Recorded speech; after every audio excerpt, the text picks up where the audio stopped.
Bioshock is a game I'm honestly surprised hasn't been copied more often. Sure, a lot of games pick and choose things they like audio logs, which, while they existed before Bioshock did, that game is probably the most responsible for their presence in just about everything. But Singularity takes the whole of the Bioshock formula. Seriously, it's all here. Plasmid equivalent, weapon upgrades, ghosts, tape driven audio logs, you name it, it probably made it in. At the very least, Singularity doesn't take place in an abandoned underwater city. Instead, it takes place in an abandoned city surrounding a Soviet research facility. Very Chernobyl esque, even down to all the little Soviet trinkets that you'd expect to find here. And much like Bioshock, your primary enemies are the horrifically mutated remnants of the people who once lived here.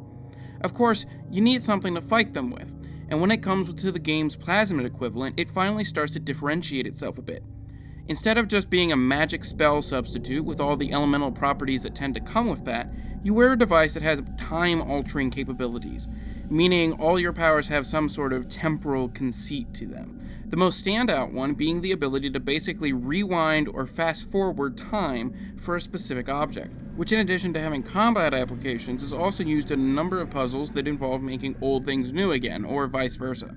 In addition, the device allows you to travel through time at specific parts of the world, these rifts, and it's really neat to go back and see how the dilapidated city looked in the past, particularly when it comes to the ability to compare the past and present versions of areas you've previously visited. But it isn't used all that much, which I can certainly understand from a budget standpoint, but it's also a real shame. Now, just like Bioshock, there's also a selection of more grounded weaponry to choose from, though Singularity's weapon selection is a bit more eclectic than Bioshock's. Sure, there's still the standard assault rifle, shotgun, and pistol, but many of the additional armaments have neat twists, like the sniper rifle's ability to slow down time, or the single-shot rifle's exploding ammunition.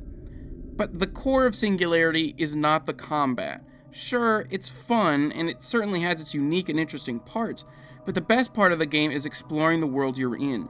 Just like Rapture, the island research station of Katorga 12 has secrets hidden around every corner, each one of them expanding upon the game's backstory through use of written notes, audio journals, even old propaganda slideshows.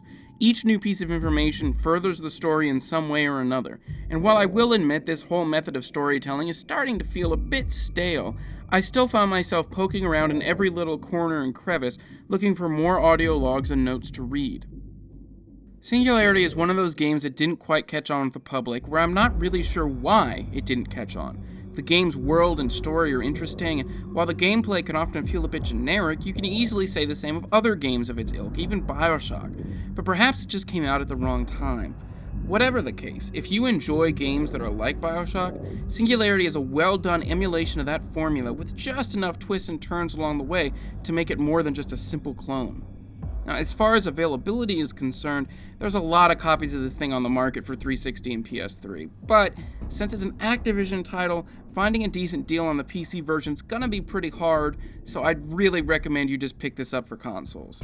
I personally played on the 360, but as far as I can tell, there aren't any serious issues on any of the three platforms. Every Friday, I look at games that were ignored when they came out or have been forgotten since. Games that people have missed. And I go ahead and back and I look at them and I look at what makes them interesting, why people should take a second look at them.